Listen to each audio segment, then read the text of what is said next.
नमस्कार. आज आपण एका अशा विषयावर बोलणार आहोत जो बहुतेकांच्या परिचयाचा आहे, पण त्यावर मोकळेपणानं फारसं कोणी बोलत नाही. कल्पना करा, सकाळी उठल्यावर अचानक वेदना जाणवतात किंवा रक्तस्राव होतो. मग आपण काय करतो?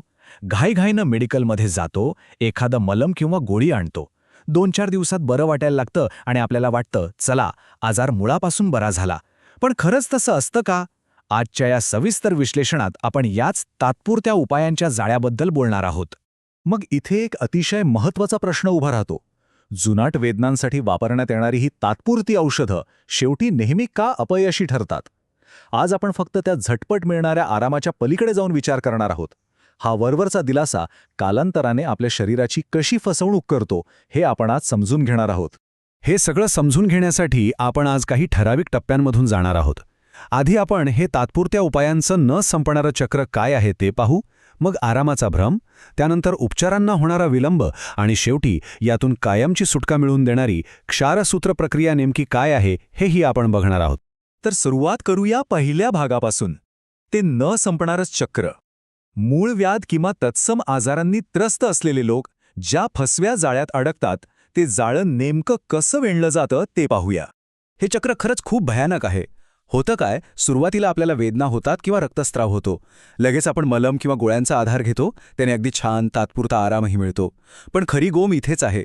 हा छोटासा दिलासा तुम्हाला फक्त एकाच गोष्टीची खात्री देतो, आणि ती म्हणजे काही महिन्यानंतर हाच आजार अधिक भयंकर स्वरूपात परत येणार.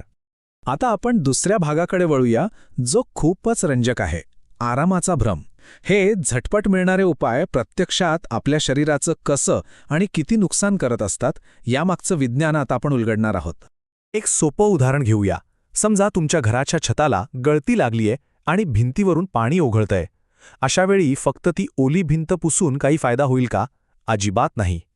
वेदनाशामक गोळ्या आणि मलम हे अगदी त्या ओली भिंत पुसण्यासारखे आहेत. याउलट प्रत्यक्ष वैद्यकीय प्रक्रिया ही ती छताची मूळ गळती कायमची दुरुस्त करण्यासारखी आहे. औषधांमुळे आजाराचं मूळ तसंच राहतं, आपण फक्त वरची लक्षणं पुसत राहतो. आणि यातला सर्वात गंभीर मुद्दा म्हणजे या तात्पुरत्या उपायांवर दीर्घकाळ अवलंबून राहिल्याने शरीराचा होणारं नुकसान. आपल्याला बाहेरून काहीच दिसत नाही, पण आतल्या आत मूळव्याधीचा ग्रेड 1 वरून थेट 4 पर्यंत वाढत जातो. बरं, हे एवढ्यावरच थांबत नाही. सतत पेनकिलर्स घेतल्याने बद्धकोष्ठता सुरू होते, मलम सतत लावल्याने तिथली त्वचा पातळ होते आणि पोट साफ करणाऱ्या औषधांमुळे आतड्यांना त्यांची अक्षरशः सवय लागून जाते. नसांना आलेली सूज वाढतच जाते. म्हणजे विचार करा, जे औषध आपण आराम मिळवण्यासाठी आणलं होतं तेच आता शरीरात नवीन समस्या उभे करतंय. स्वतःच्या मनाने औषधं घेण्याचा सर्वात मोठा आणि प्राणघातक धोका कोणता असेल तर तो म्हणजे चुकीचं निदान. समजा तुम्हाला होणारा रक्तस्राव हा मूळव्याधीचा नसून कोलोरेक्टल कॅन्सरचा असेल तर काय होईल? या तात्पुरत्या औषधांमुळे रक्तस्राव तर थांबेल, पण आतल्या आत कॅन्सर वाढतच राहील. रेक्टल पॉलिप्सच्या बाबतीतही तेच होतं. लक्षणं लपवली जातात आणि तो पॉलिप अधिक मोठा होत जातो. तर ॲनल फिस्चुला म्हणजेच भगंदरमध्ये या औषधांचा शून्य उपयोग होतो. उलट आजार बळावतो. फक्त लक्षणं दाबून ठेवणं किती महागात पडू शकतं हे यावरून अगदी स्पष्ट होतं. आणि इथूनच आपला तिसरा भाग सुरू होतो. उपचारांना विलंब करण्याची किंमत. आजाराच्या मूळ कारणावर वेळीच उपचार न केल्यास शारीरिक आणि मानसिक पातळीवर किती मोठी किंमत मोजावी लागते ते आता आपण एका उदाहरणावरून पाहूया. संजय नावाच्या एका 43 वर्षीय रुग्णाचा हा अनुभव खूप काही सांगून जातो. त्यांनी सलग 4 वर्ष फक्त तात्पुरत्या मलमांवर काढली.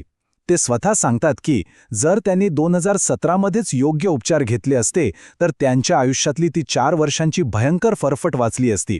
सुरुवातीला अगदी किरकोळ वाटणारी समस्या मलमांच्या वापराने लपवली गेली आणि शेवटी आजार जेव्हा एकदम हाताबाहेर गेला तेव्हाच त्यांना कायमस्वरूपी उपचारांसाठी धाव घ्यावी लागली.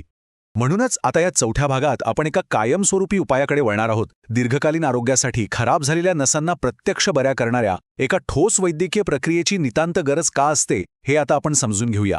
इथं कायम लक्षात ठेवण्यासारखा एकच मोठा मुद्दा आहे. औषधं ही फक्त उपचारांपर्यंत पोहोचण्याचा एक पूल आहेत.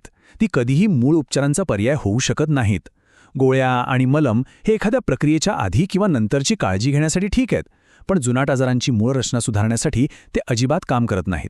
मग यावर कायमस्वरूपी उपाय काय? तर आपला 5वा भाग, क्षारसूत्र प्रक्रिया. हे आयुर्वेदिक क्षारसूत्र मुळापासून कसं काम करतं आणि याचं विज्ञान काय आहे हे आपण थोडं बारकाईनं पाहूया. ही विशेष प्रक्रिया नेमकी कशी काम करते ते समजून घेणं खरंच रंजक आहे. हे औषध थेट आजाराच्या मुळावर जाऊन घाव घालतं. यात मूळव्याधीच्या मुळाचा रक्तपुरवठा अलगद खंडित केला जातो.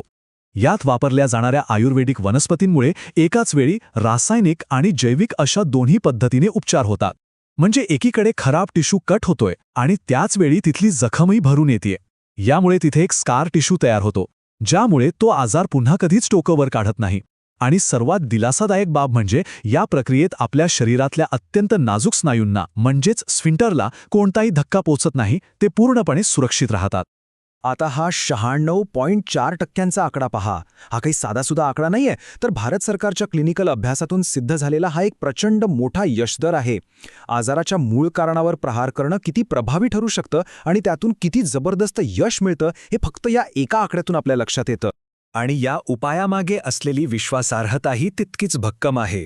तब्बल 3000 वर्षांचा प्रदीर्घ ऐतिहासिक पुरावा आणि कायमस्वरूपी यशस्वीरित्या बरे झालेले लाखो रुग्ण, हाच या उपचारांचा सर्वात मोठा आणि खरा आधार आहे. आता आपण शेवटच्या म्हणजे 6व्या भागाकडे आलो आहोत. या चक्रातून सुटका, तात्पुरत्या औषधांच्या या विळख्यातून कायमचं कसं बाहेर पडायचं, यासाठीचा एक अतिशय सोपा आणि कृतीत आणता येईल असा आराखडा आपण पाहूया. आपली परिस्थिती नेमकी काय आहे हे ओळखण्यासाठी ही एक साधी चेकलिस्ट आहे. जरा लक्ष देऊन ऐका. जर तुम्ही 3 महिन्यांपेक्षा जास्त काळ औषधं वापरत असाल, औषध बंद केल्यावर लगेच लक्षणं परत येत असतील, तुम्हाला सतत औषधांचा डोस वाढवावा लागत असेल, किंवा तुम्ही सारखी नवीन औषधं ट्राय करत असाल, आणि सर्वात महत्त्वाचा म्हणजे 6 महिन्यात 2पेक्षा जास्त वेळा जर हा आजार पुन्हा उद्भवला असेल, तर हे एक अगदी स्पष्ट आणि धोक्याचं लक्षण आहे की आता तुम्हाला एखाद्या तज्ज्ञाची अत्यंत गरज आहे, आणखी एका नवीन मलमाची नाही. आणि जाता जाता एक अतिशय विचार करायला लावणारा प्रश्न उरतो. वेदना लपवणं थांबून आता आजार मुळापासून बरा करण्याची वेळ खरंच आली आहे का? तात्पुरत्या आणि अनेकदा धोकादायक ठरणाऱ्या आरामामागे धावण्यापेक्षा कायमस्वरूपी उपायाला प्राधान्य देणं हेच खऱ्या आरोग्याचं रहस्य आहे. या प्रश्नाचं उत्तर शोधणं हेच खऱ्या अर्थाने निरोगी आयुष्याकडे टाकलेलं पहिलं पाऊल ठरेल. विचार नक्की करा.